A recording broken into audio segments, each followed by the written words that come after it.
I was standing in the bathroom of a rented house in Mendocino when I realized the toothbrush wasn't mine. It was blue, cheap plastic, frayed bristles, sitting in my cup like it had always belonged there, and for a few seconds I felt that familiar drop in my stomach, the one that whispered, "You're losing track again. You forgot. You're confused." I stared at it longer than I should have, my hand shaking slightly, trying to remember if I had bought it. If I had thrown away the white one last week. If this was just another gap in my memory. Then my husband's voice floated in from the kitchen, calm and amused, asking if I was talking to myself again. That was the moment I stopped answering him. For years, I had learned how to swallow those moments quietly. How to smile and nod when he told me I'd imagined something. How to apologize when I accused him of moving things that he swore had never been touched. How to doubt the most ordinary details of my own life. I used to think madness arrived loudly, with panic attacks and screaming and doctors. But what I learned instead was that it could come softly, through small corrections, gentle laughter, and someone you love saying, "Are you sure, sweetheart?" Because I don't remember it that way. My name is Eliza. I was 36 when I married Aaron, and by the time I turned 41, I had begun writing notes to myself in my phone, not reminders, not to-do lists, but confirmations. Blue mug on left shelf. Keys in red bowl. Email sent at 2:14 p.m. I didn't know why I was doing it at first. I told myself it was stress. Maybe early perimenopause. Maybe the after effects of moving states twice in 3 years. Aaron agreed with those theories easily. He was always so reasonable. We met in Portland, back when my life still felt linear. I worked in publishing, he worked in logistics, a job that sounded boring until you heard him explain it. He had a way of making systems sound elegant, like puzzles waiting to be solved. I loved that about him, the way he noticed patterns, the way he anticipated problems before they happened. When we started living together, I felt taken care of in a way I hadn't before. Like someone else was quietly holding the map. The first thing I lost was my watch.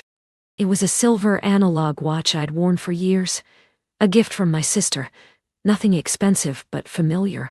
One morning it wasn't on the nightstand. I searched the bedroom, the bathroom, the kitchen.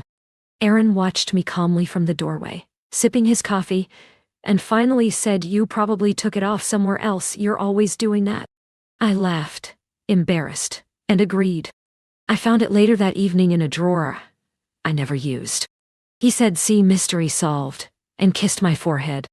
After that, it was small things. A book moved from the coffee table to the shelf. A grocery item missing that I was sure I'd bought. A conversation I remembered clearly that he denied ever happening. Each time he responded the same way. Never angry, never defensive, just concerned. He'd tilt his head slightly and say, "Eliza, you've been under so much pressure lately. I think your memory is playing tricks on you." I began to believe him because the alternative was terrifying. It's hard to explain how disorienting it is to stop trusting your own perception. I'd open the fridge and feel a jolt of panic if something wasn't where I expected it to be. I'd reread sent emails to make sure I hadn't imagined sending them. At work, I double-checked everything, afraid that I was slipping in ways other people could see. Aaron told me I was being too hard on myself, that everyone forgets things, that he'd help keep track. When I hesitated, he smiled and said, "Isn't that what marriage is for?" The night I broke down happened in Santa Fe, during another move we'd framed as a fresh start. I couldn't find my passport. I knew exactly where I kept it. A gray folder in the bottom drawer of my desk. It wasn't there. I tore the apartment apart, my hands shaking, my chest tight, my mind racing with the implications. Aaron watched quietly for a while, then suggested maybe I'd misplaced it during packing. When I started crying, he wrapped his arms around me and said, "Maybe you should talk to someone. This level of anxiety isn't normal." I made an appointment with a therapist the next week. Her name was Judith, and she had kind eyes and a habit of nodding slowly while you spoke. I told her about the missing items, the confusion, the sense that my mind was betraying me. Aaron came with me to the second session, sat beside me, held my hand. When Judith asked for examples, he answered smoothly, describing moments when I'd insisted on things that hadn't happened, times I'd accused him of moving objects he'd never touched. He sounded worried, supportive, patient. I felt ashamed sitting there like a child being corrected. Judith suggested stress-related dissociation, maybe mild memory issues exacerbated by transitions. She recommended grounding exercises, journaling, routine. Aaron nodded, squeezed my hand, told her he'd make sure I stuck to it. That was when the game became more elaborate. He started correcting me in front of other people, always gently. If I told a story at dinner, he'd interject with small adjustments.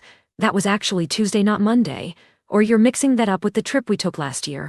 People laughed, assumed it was normal couple banter. I laughed too, though inside I felt myself shrinking, folding inward, learning to speak less. At home, he'd move things more boldly. He'd switch the sides of my shoes, replace my pen with an identical one, change the background on my phone, and then insist it had always been that way. When I confronted him, really confronted him, he'd look hurt and say, "Why would I do that to you, Eliza? Why would you think I'd mess with your head?" There was always a reason for his behavior that made sense, and always a reason my reactions did not. I began to record myself, audio notes at first, describing where I placed things, what we discussed, what he said. But even listening back made me uneasy. I worried I was feeding some obsession, that I was slipping further into paranoia. When I told Aaron about the recordings, he didn't get angry. He looked sad. He said, "I think this is getting worse." I almost checked myself into a clinic.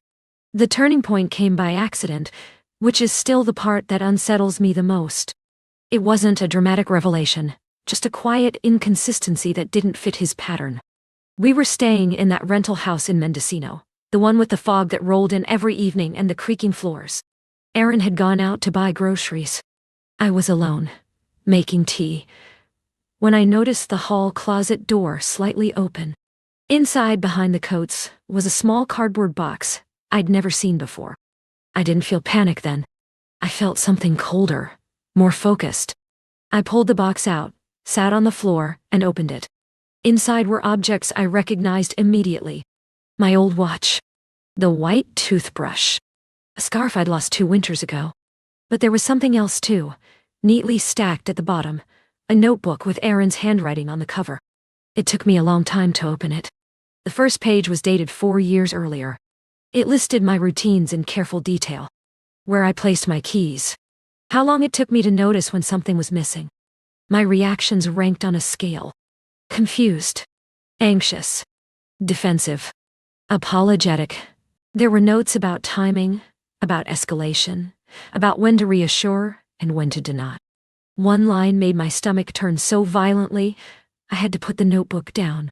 Subject is beginning to self-correct without prompting. I don't remember how long I sat there on the floor. I do remember the sound of the front door opening, the rustle of grocery bags.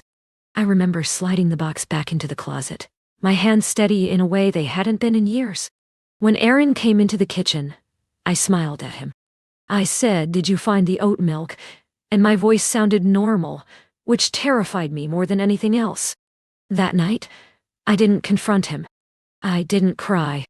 I didn't call my sister or my therapist. I lay in bed beside him, listening to his breathing, feeling the weight of what I knew settle into my bones. I realized then that this wasn't about me being fragile or forgetful. This was about control, about patience, about someone who had studied me the way he studied logistics, systems, patterns. I don't think Aaron did it out of anger or even resentment. That would have been easier to understand. What he wanted wasn't to hurt me. It was to manage me, to reduce a living person into variables he could predict and adjust. Confusion wasn't a side effect. It was the mechanism. If I doubted myself, I deferred to him. If I deferred to him, he stayed essential. I wasn't a partner in his life anymore. I was a system he'd learned how to optimize. And I realized something else too. He had taught me exactly how to do it. I didn't sleep that night. Not really. I lay there staring at the ceiling fan, counting the rotations, listening to Aaron breathe beside me, slow and even. The sleep of someone who believed everything was exactly as he'd planned. Every few minutes my mind would try to sprint ahead, toward confrontation, escape, shouting, "Proof!" But I forced it back. Panic was what he expected from me. Confusion was what he relied on. I understood now that the only thing he hadn't prepared for was my silence. In the morning, I made him coffee the way he liked it. Strong, no sugar, a splash of milk. I asked him about the weather, about the drive he'd take that day along the coast. I laughed at the right moments. When he corrected me about a detail, I nodded easily and said, "You're right, I must be mixing it up." I watched his shoulders relax, watched the satisfaction flicker across his face, so brief he probably thought it invisible. What he didn't know was that I'd already started keeping a different kind of record. I didn't write anything down. I didn't use my phone. I used my body, my memory sharpened by adrenaline and clarity. I noted his habits the way he had once noted mine. When he moved something, how long he waited before mentioning it. When he denied an event, how quickly he changed the subject afterward. What made him linger? What made him pull back? I realized he wasn't improvising. He was following a script he'd refined over years. I followed it too. The first change I made was small. I moved my own keys from the red bowl to the drawer by the sink, a place he'd never touched. When he noticed and asked about it, I looked confused and said, "What red bowl?" I watched his face carefully. There it was, just for a second, that same flicker I'd felt 1,000 times. Uncertainty. He laughed it off, but that night he checked the bowl twice. Over the next week I mirrored his techniques, subtly, selectively. I denied conversations he relied on. I replaced objects with identical ones, then claimed they'd always been that way. I didn't overdo it. I remembered his notes, the pacing, the escalation. Too much too fast would make him suspicious. The goal wasn't to overwhelm him. It was to destabilize him, just enough. He started asking me questions he'd never asked before. "Did you move this? Are you sure we talked about that?"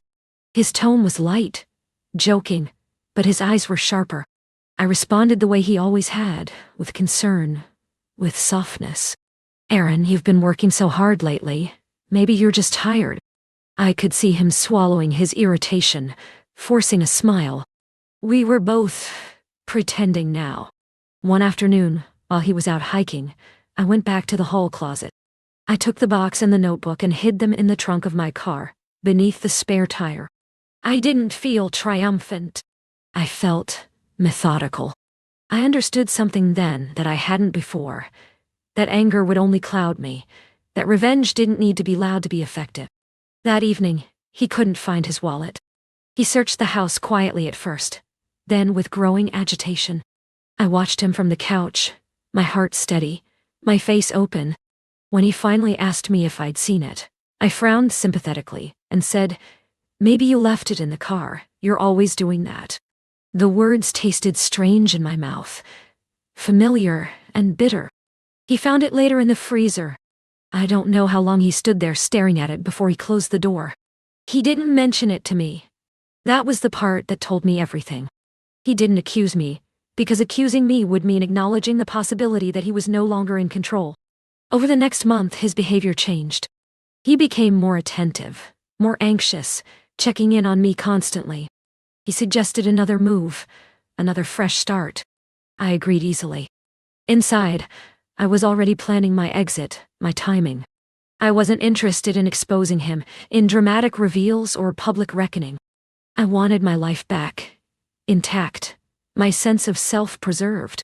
The final moment came quietly, on an ordinary Tuesday morning. We were back in Santa Fe by then, boxes still unpacked.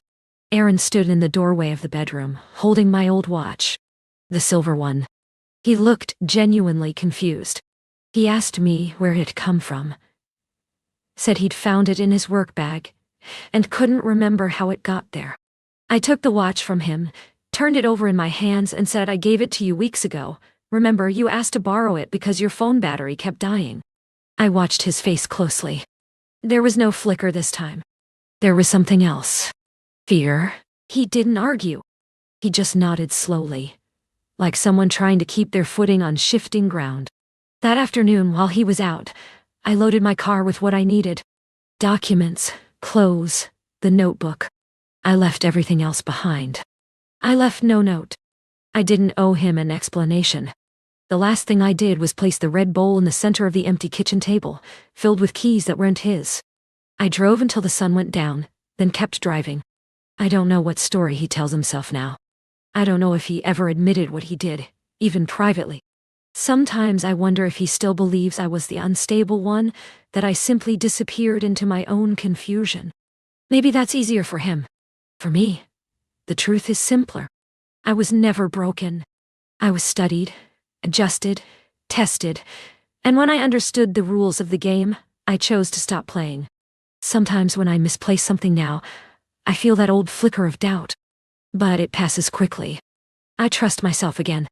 And that, more than anything I could have taken from him, is what he lost.